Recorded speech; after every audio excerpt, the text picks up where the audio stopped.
Hi, everyone. It's Michelle from Studio City Now. And today my guest is Robert Chelsea. Did I pronounce it correctly? Yes. Uh-huh. And I read your story. I'm a retired or a former RN, and I read your story medically.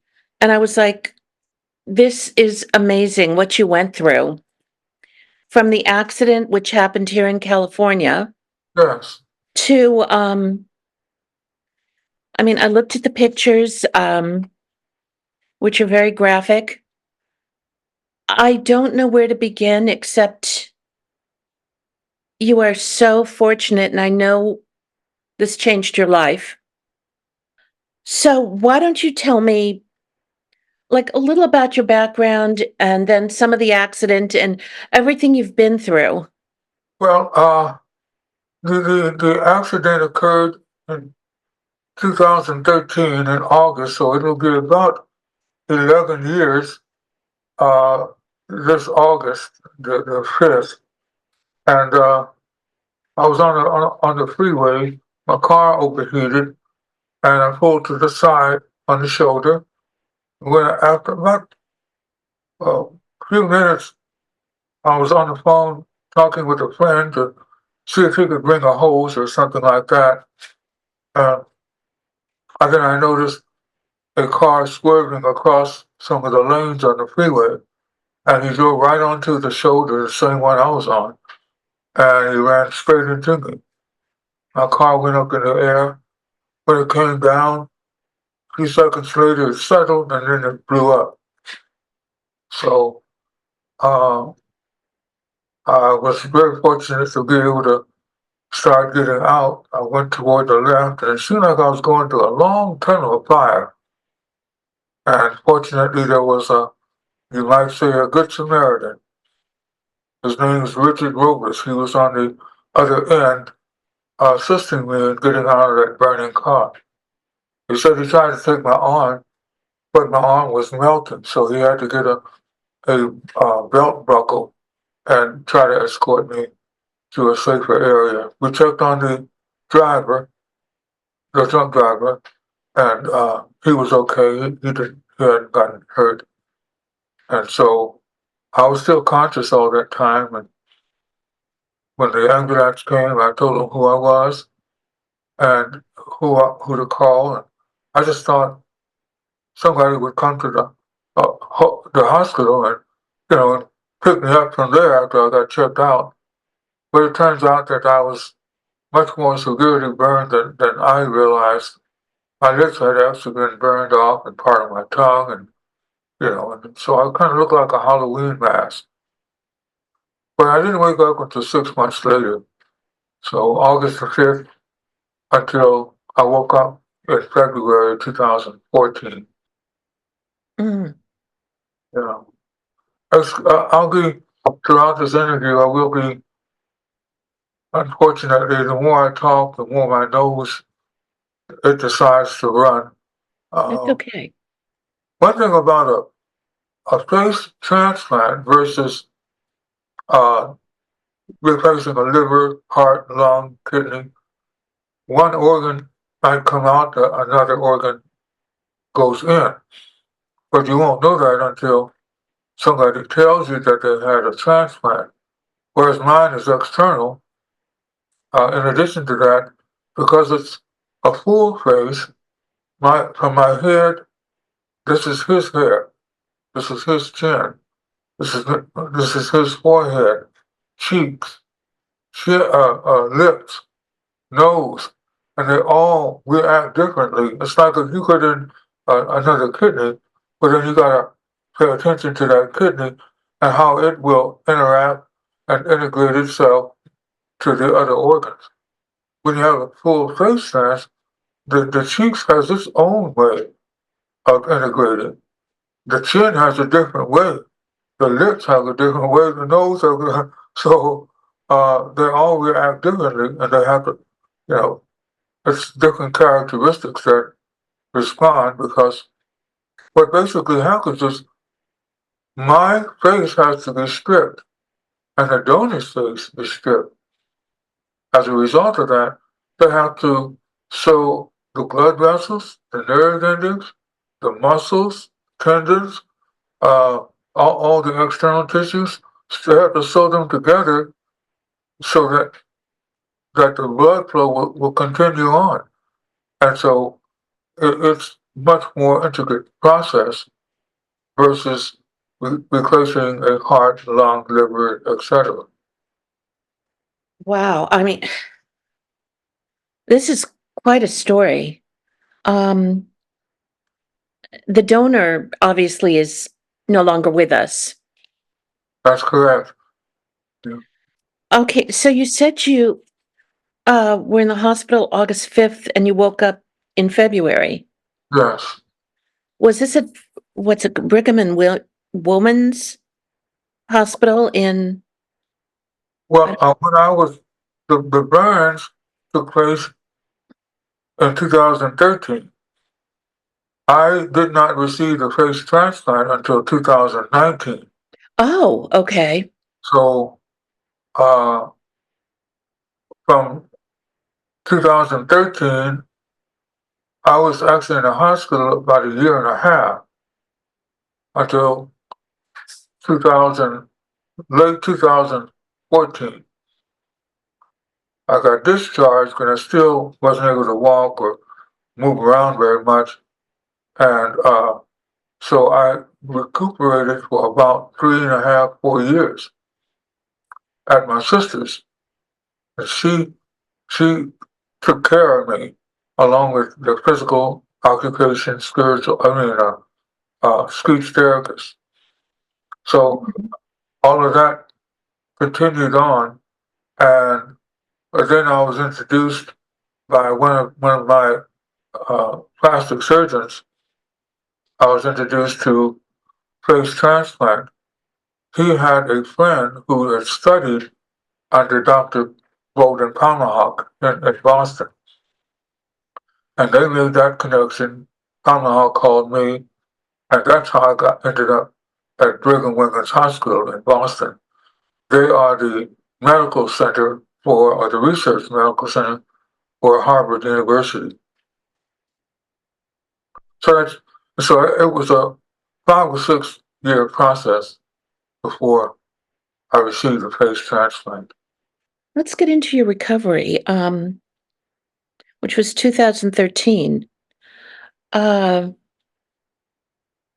because I had read I went to your website, or actually it wasn't your website, I went to Brigham and Women's Uh Hospital huh. website. And, as I said earlier, the photos just blew me away. They were amazing. Um, but going back to your recovery, Uh huh. so did you have to learn to walk again and speech therapy and Oh yes. Uh, well, I had to learn to walk again because of the burns. So I was burned from top to bottom. yeah, That was the majority of my recovery for the burns. And part of that time, I had some amputations done as well, because when you're in the hospital for a year and a half, a lot of things happen. Uh, there's no blood flow, especially in your feet and other areas that are just there.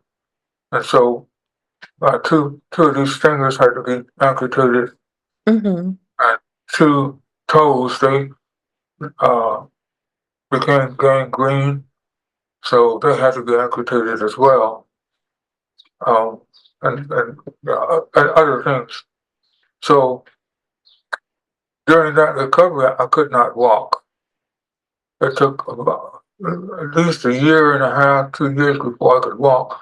Then I started, I walk with a walker, and I go to the gym and and took the senior exercises and all that, which was really good. I met a lot of wonderful people, and that yeah, inspired me to establish a foundation where I could interact with the disabled diaspora. That's far more important to me than just face transplants. Because less than 50 in the world for having a face transplant. And the more unique thing about me, as it relates to the face transplant, is because I'm the first black, and that has its own set of issues. For an example, in the New England Journal, what they have written to detect early detection for rejection, transplant rejection, they indicate that you look for a pale face or a pink face, red face, blue lips, white knuckles. Well, none of that applies to me. So there's no way for the surgeons, who are mostly white as well, they can't detect any challenges that I might be having. They can't have any early detection because they haven't dealt with that before. And blacks, we have about 18 different shades. And so, again, to find a match is a lot more challenging. And of course, there's many other discrepancies. But so we're learning as we go. Uh, and without this experience, obviously, we wouldn't be at the table at all.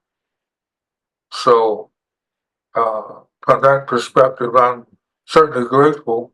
I would rather it be me than someone else because God saw fit to allow me to go through this.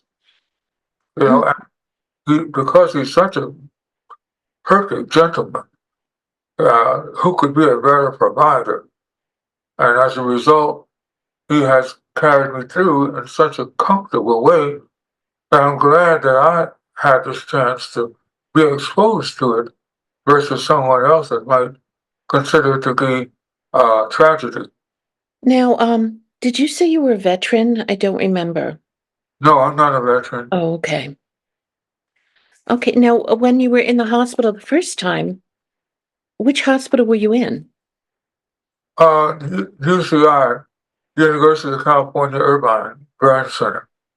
Oh, okay, that's an excellent burn center. Yes, Yeah, yes. I live near, Grossman Burn Center. Yeah, and, they all do such incredible work. Uh-huh. So you were at UCI, and they obviously took great care of you. Yeah, I was in a coma all that time. Oh my god. Yeah, so from August to December, they did all the work they could do, but my organs still weren't working like they should.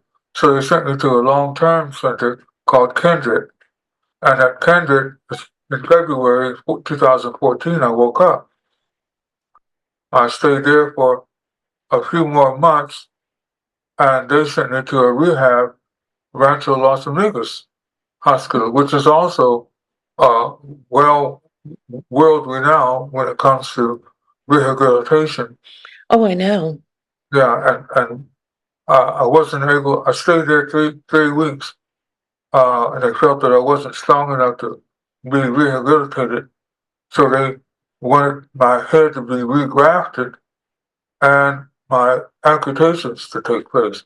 So they sent me back to UCI, where the UCI regrafted my. That's when I first was conscious enough to know who these nurses and doctors that had operated me on all that time. So that was a wonderful time to actually reunite with them and being aware of who they were. We had a good time meeting, and they did the operations for my head and also my amputations.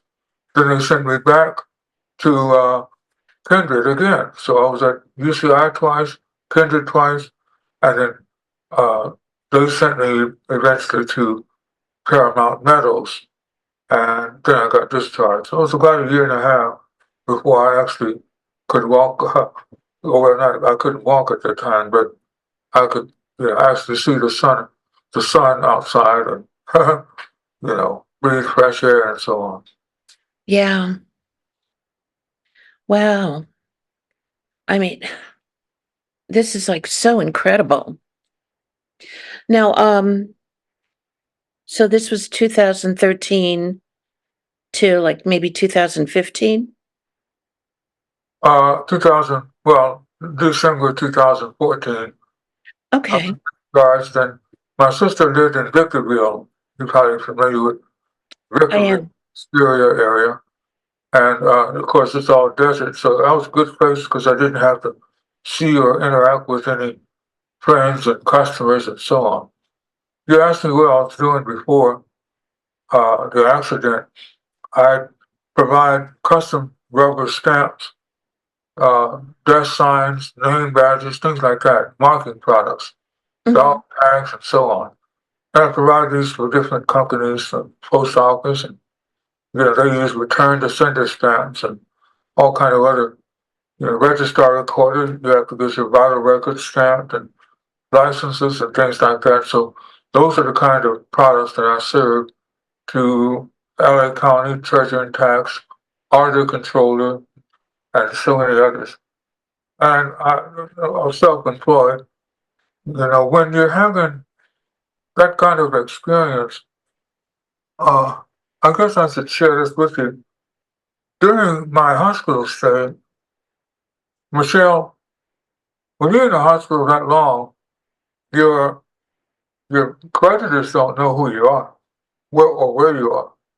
They didn't know that you were in an accident. You know, your bank doesn't know.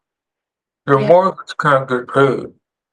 Uh, Anything that you get charge offs, you get liens, you get levies, because they have no clue of where you are or what condition you're in. Your customers send in a purchase order and they get no response.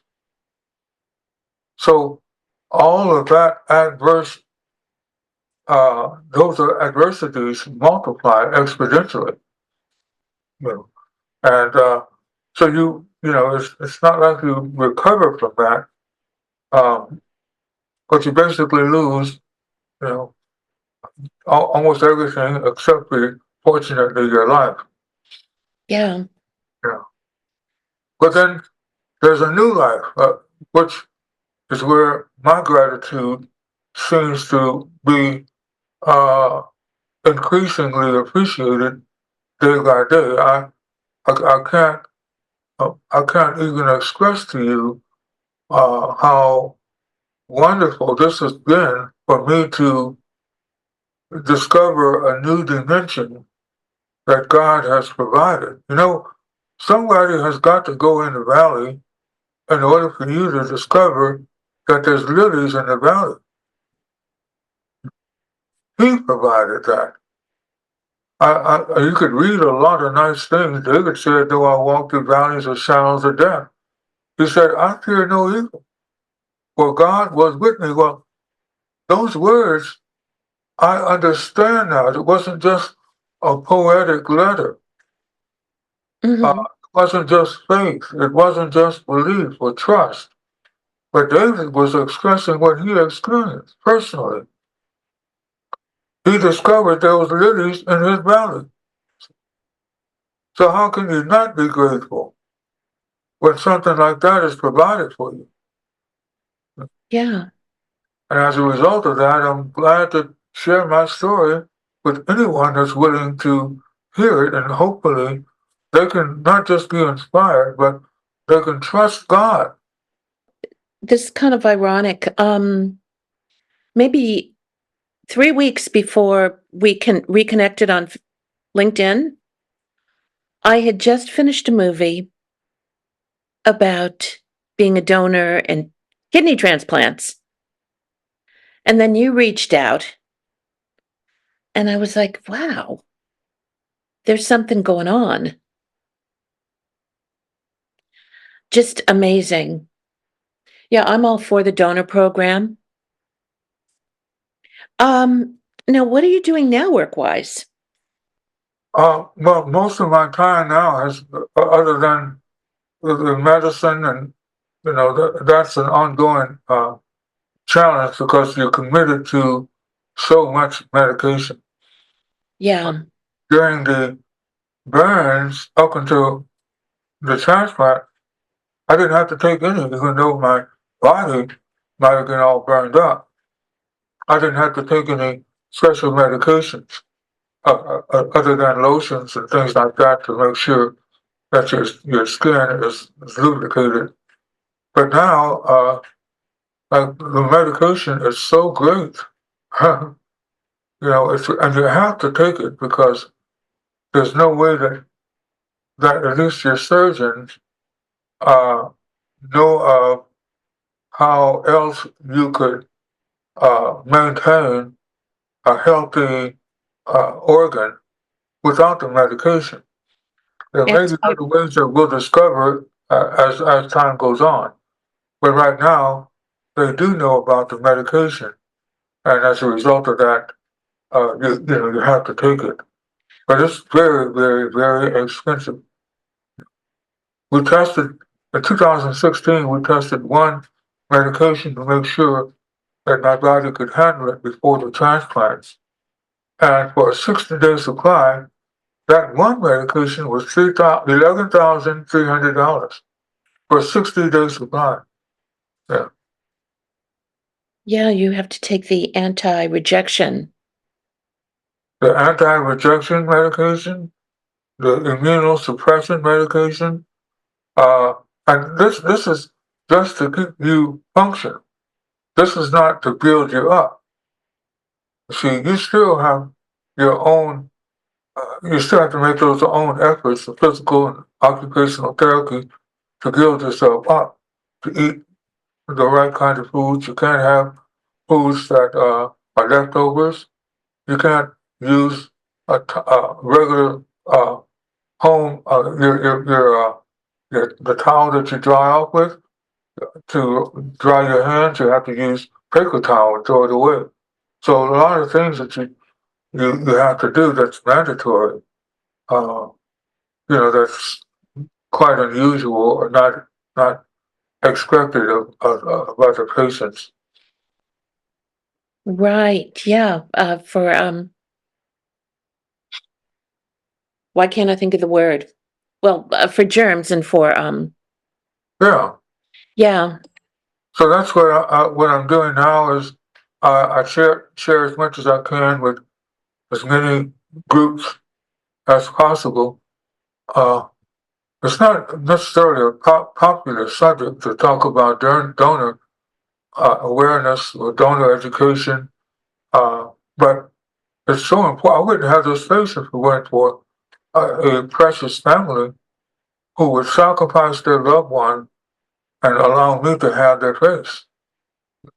Now, how did you let me interrupt a little. How did you find out about this transplant program? That was my plastic surgeon Mm-hmm. had a friend that studied under Dr. Pomahawk, and they made that connection because the plastic surgeons and dermatologists, all of them told me that they couldn't do anything with my lips because they were burned off. They could put a flap there to protect my gums and teeth, but there would be no control, nothing that could allow me to move them around and control them. So the alternative was a face transplant.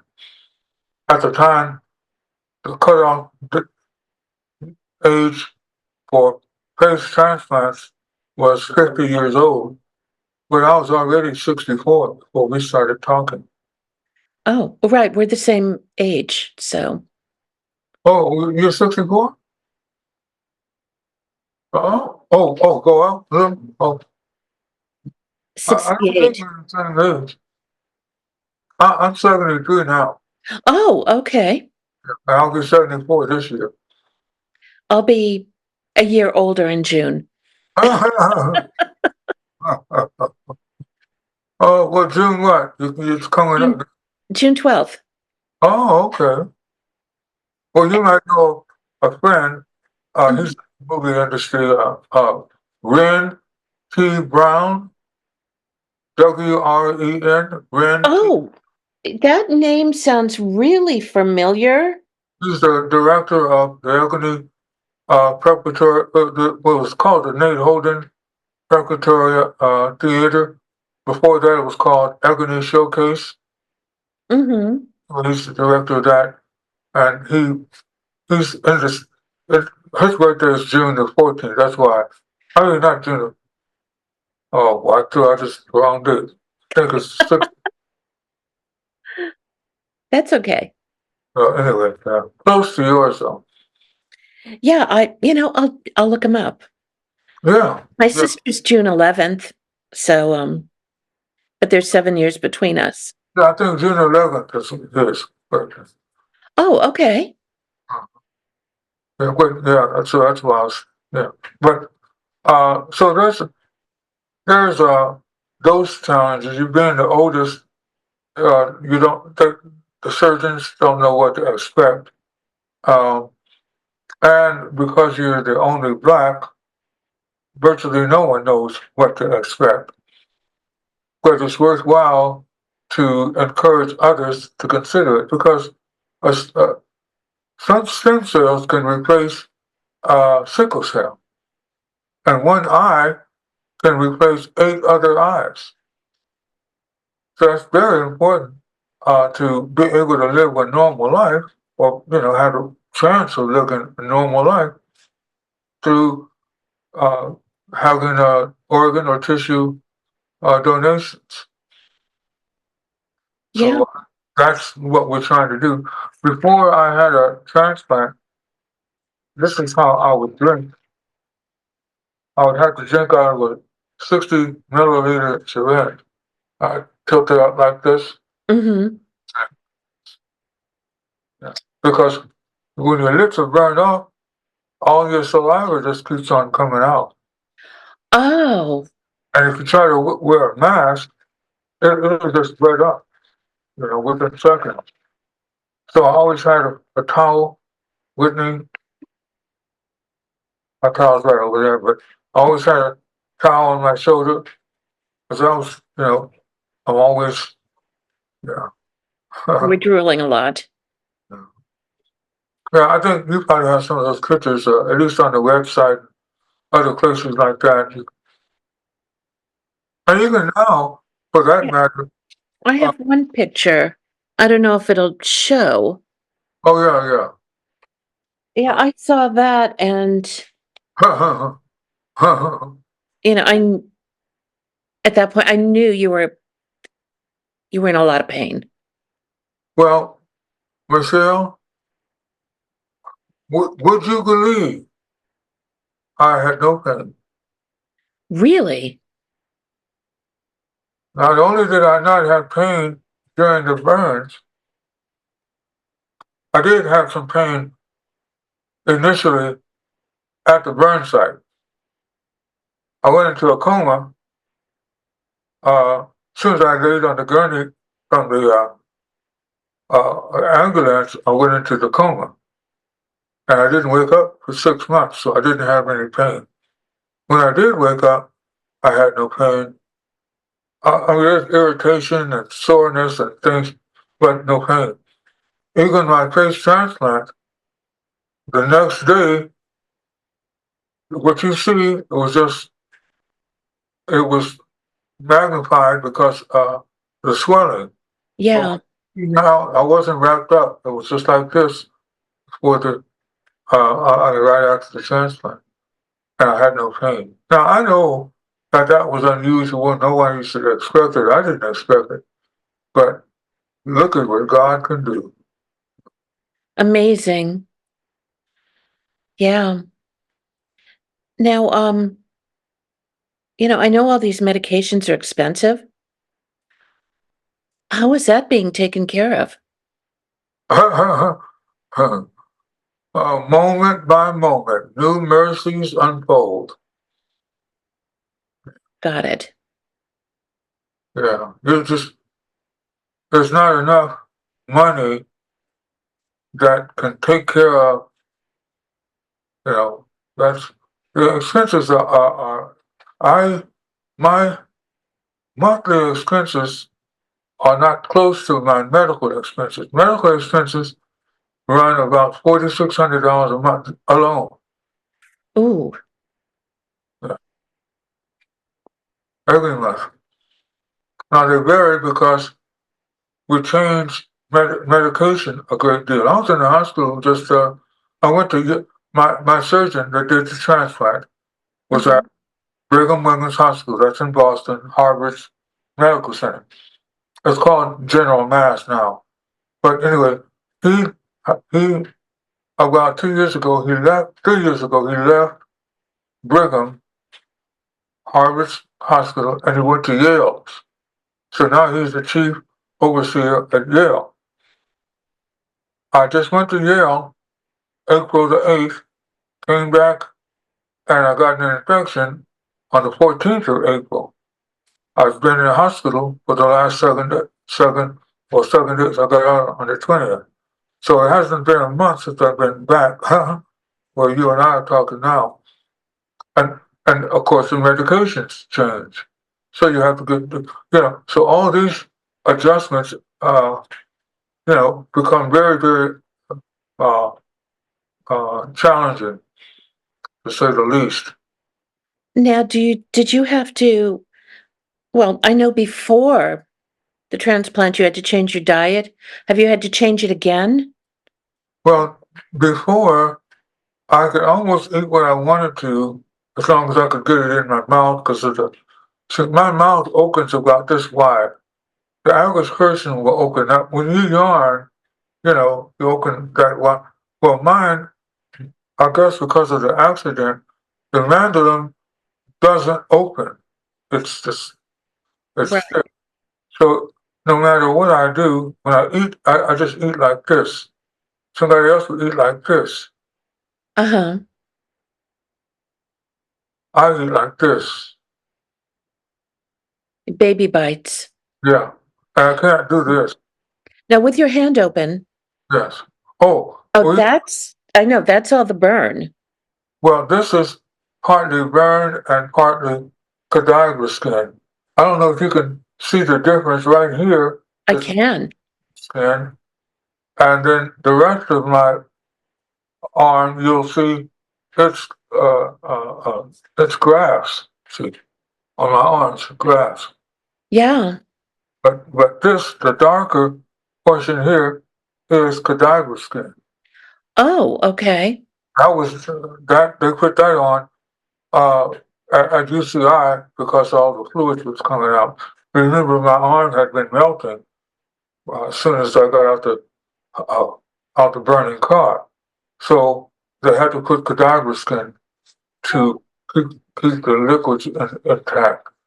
And so, like my nails never grew like this. They grew, but these are as a result of the cadaver. Oh, okay. So, Oh well, my gosh, you have been through a lot and you have such a great attitude. it seems like a lot. It really, I mean, I can understand. You write it down and you tell the story. But there's there's something, this term called peace, Peace. Mhm. It has a way of superseding all the other convoluted uh, portions of your body, of your mind, peace. And I didn't just conjure this up. I didn't go anywhere to buy it, but God did provide it. I mean, who else provides lilies in your valley? Where would I get lilies from? See? So, because of his provisions, not Ralph, all the credit. Oh, Robert, you are so courageous. Oh, I could not have gone through what you went through. You are just a bomb. Well, I mean, what did I do? What could I have done? Awake or sleep? You survived. And the survival was provided. You see, there's so little other than going through the motions, if you will, or obedience. Uh, what does a wife do when her husband is a great provider?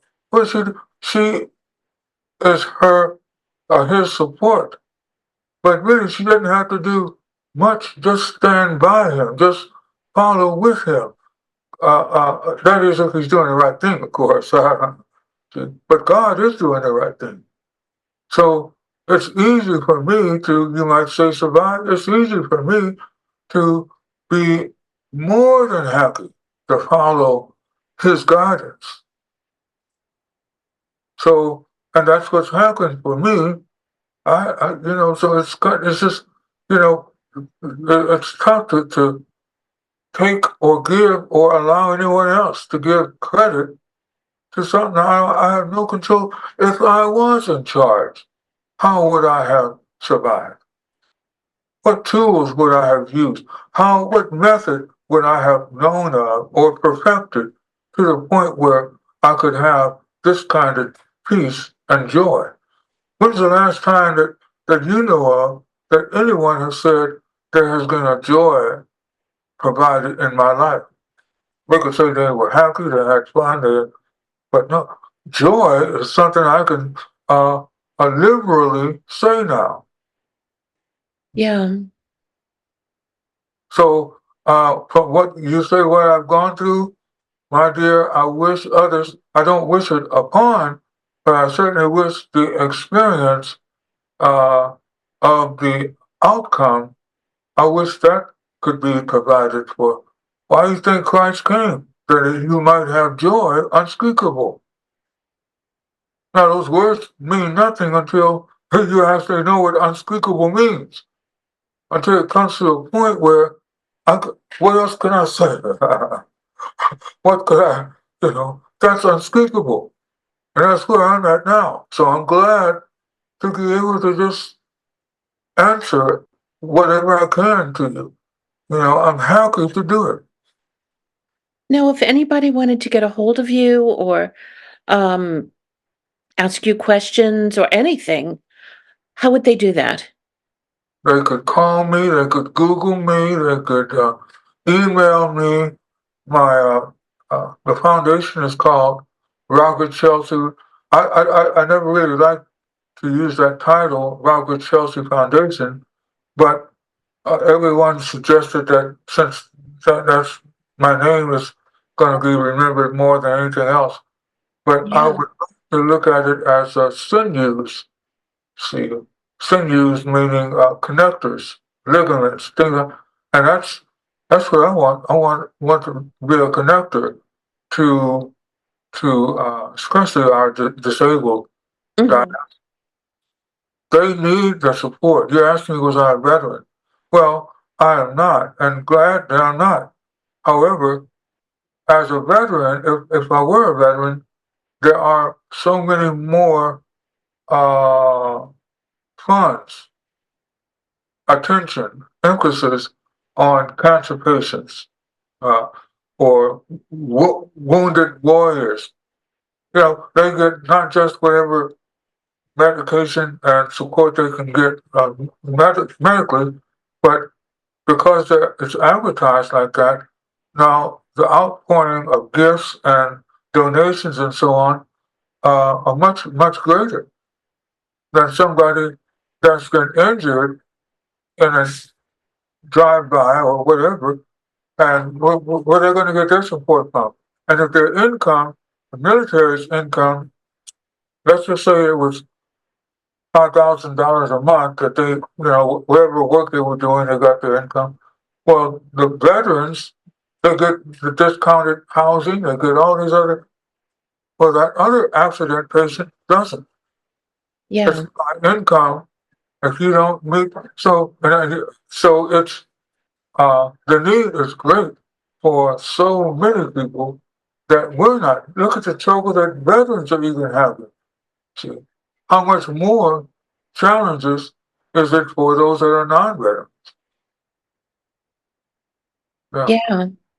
So and I didn't realize these very critical issues before I became a part of the burn community, amputation community, the transplant community.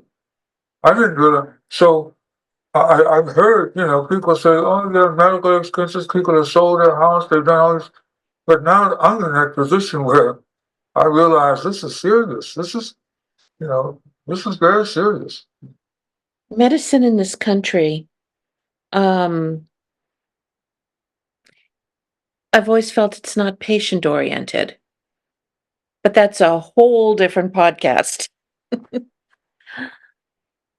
But, I You wanna being thank a nurse, that's, you can relate, you being a nurse, you certainly can relate to things like that. yeah, But I was a nurse. I got out of the field, went into law, got out of that field. Um, but I learned a lot. Uh, yeah, I won't get into what I feel about Western medicine, but it's not as patient oriented as it should be. yeah, there's a lot of disparities. So I try to share those kind of issues with in roundtable discussions or, with the public, with medical students, etc. Whenever I'm at Yale, they always send another group of medical students, so I could, at least share with them. And then I try to, especially in schools, today, no, tomorrow at 12, I'll be talking to a group, Madison, uh, Madison Academic, something or another in Boston.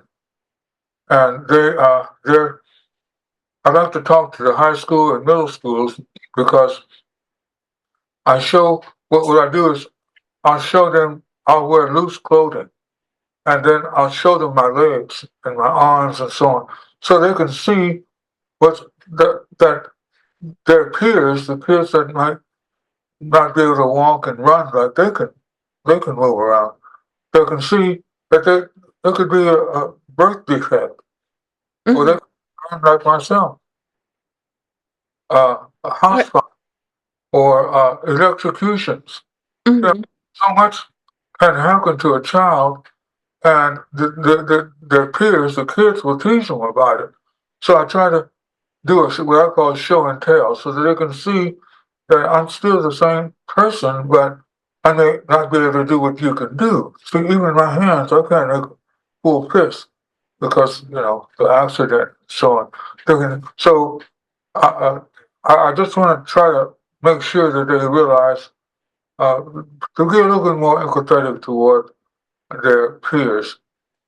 are Uh, any of these talks recorded, or could people find them?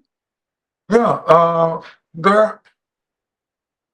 I don't always have control of where they are, but I have quite a few. Probably, uh, I'm sure I have about 200 or 300 uh, Wow.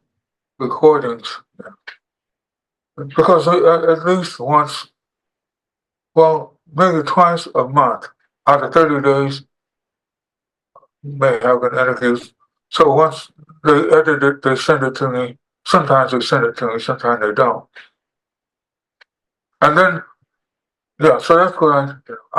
I don't charge for those things. It does cost, and I don't have the money, but usually the sponsor, whoever it is that invites me, will at least, provide some kind of gratuity or what they call an honorarium, something like that. How can you charge for these lips and these words are all the prophets. The prophets didn't charge for their words. Moses didn't charge for his words. Abraham didn't charge. Now, why would I charge for? Mhm. Couldn't do that. Yeah. Now, whatever happened to the guy who hit you? He was charged. He was given. He was actually he had 3 DUIs, and he was charged. He was given 4 years. I know people say that wasn't enough, and did he apologize, and all these things. Could I forgive the guy? And there's nothing to forgive. It was an accident. Mhm. You know, no, it doesn't really matter what influenced him. it was still bottom line an accident. That's how I see it. And I know for me, I have caused accidents. I caused people to stumble. I deceived, I lied, I cheated, so I've been deceptive, I've misled, haven't you? And so if I was to be charged for all the things that I did, or whether it was admission or commission, uh, you know, so I dare not, just because I got hurt, I got offended, I got, inconvenienced, or I'm just going to go after, oh, he needs to be punished. Well, if he's going to punish him, then it's only fair that I be punished for all the things I've done. The people I've misled caused the stumble. No, I can't justify that. No. Well, with that, I'm gonna go, but I've enjoyed our talk. I'm gonna if you can send me a link to some of the talks you've given. Uh huh. Yeah, because Sure. I'm interested in them and I'll share them. Okay. Well, there is one thing that I would like to just throw out, if it's okay with you. It's fine, perfect. Okay. Uh, During my coma, after the coma, of course, once I finally discovered my lips were burned off, I couldn't. I I did Mhm, I did pray about how I could express myself. You know, because you can't have any Bible studies, you can't even talk. Uh, and I don't have a song or a dance that I could do or anything like that to get attention.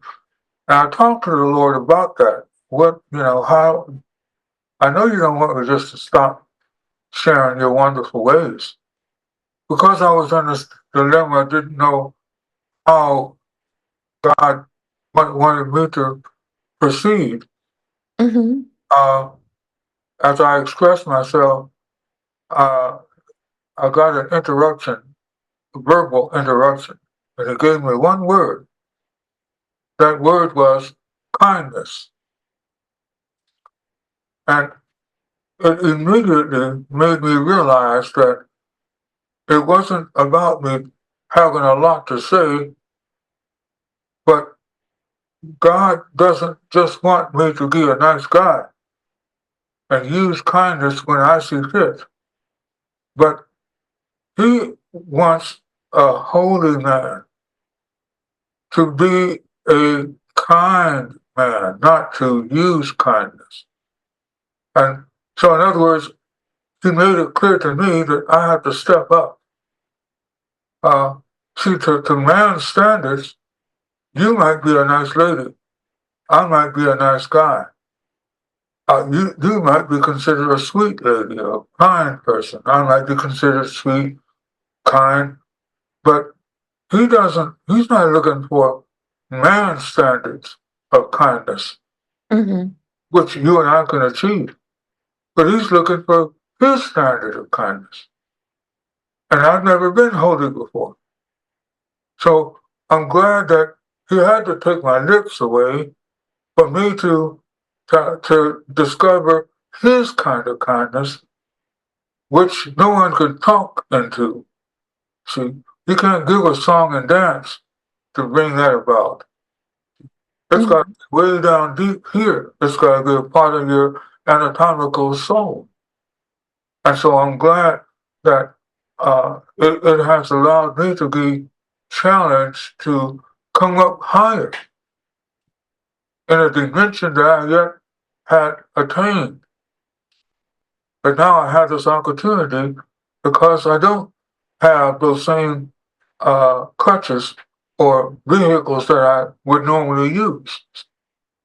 Mhm. I'm so glad that, so sometimes, he takes away things so that you can actually be exposed to so much more. Yeah. So I Wow. just leave that thought that kindness pays dividends that no man can measure. That's amazing. Kindness pays. Kindness pays dividends that no man can measure. That's amazing. That's such a great thought. Isn't it wonderful Mm-hmm. that we can actually not be ourselves? Who cares about what we were?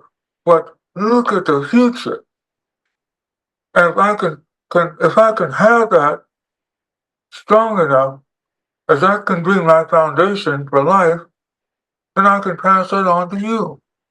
You deserve God's kindness, not Robert's, because I tell you one thing, you know yourself, Robert can fail you. See, just catch him in the wrong mood. See, but his kindness, it never fails. So why not learn of his kindness? Mm-hmm. Mine first, and take on his. You can't have two at the same. I mean, they're not gonna get along too well. Yeah. Wow. Great thought. Thank you again so much. Thank you again. Yeah, I'm glad you reached out again. Yeah, yeah. Thank you, Michelle, and God willing, we'll be in touch more. I'll try to keep you posted on what I'm doing, and please reciprocate. I will. I will. A lot of good things going on. But thank you, and we'll talk soon. Okay, Okay, have a wonderful week. thank you. Okay, bye. Bye bye.